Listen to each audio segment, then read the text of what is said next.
মেহেরুল তার ছাদে হাওয়া উপভোগ করছিলেন। টমাস সাহেব ওখানে পার্টি করছিলেন, অনেক জোরে আওয়াজ করছিলেন, তাই মেহেরুল তার ঘরেতে এসে শুয়ে পড়লেন। পরের দিন মেহেরুল জানতে পারেন যে থমাসকে হত্যা করা হয়েছে। তিনি থমাসের ঘরেতে গিয়ে তাকে মেঝেতে মৃত অবস্থায় দেখতে পান। ঘরটাতে ছিল একটু গোলমালে।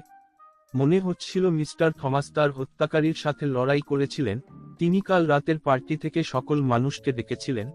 তারা সবাই বললেন থমাস গতকাল রাতে প্রচুর পানীয় পান করেছিলেন এবং সবার সাথে যুদ্ধ করেছিলেন।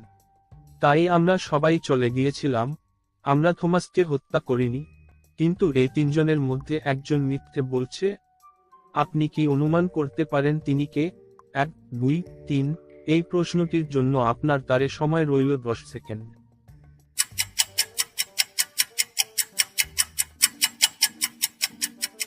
কি বন্ধুরা, তোমরা কি উত্তরটা পেয়েছেন? পেয়ে থাকলে কমেন্ট করে জানাতে ভুলবে না। আর সঠিক উত্তরটি হবে 3 নম্বর।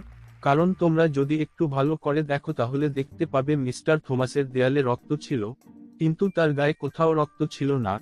এটি হত্যাকারীর রক্ত ছিল। তৃতীয় ব্যক্তির মাথার ব্যান্ডেজটিতে রক্ত রয়েছে। মেহেরুল দুটি রক্তের অনুমানের সাথে মিলে যায় এবং তাকে গ্রেফতার করে।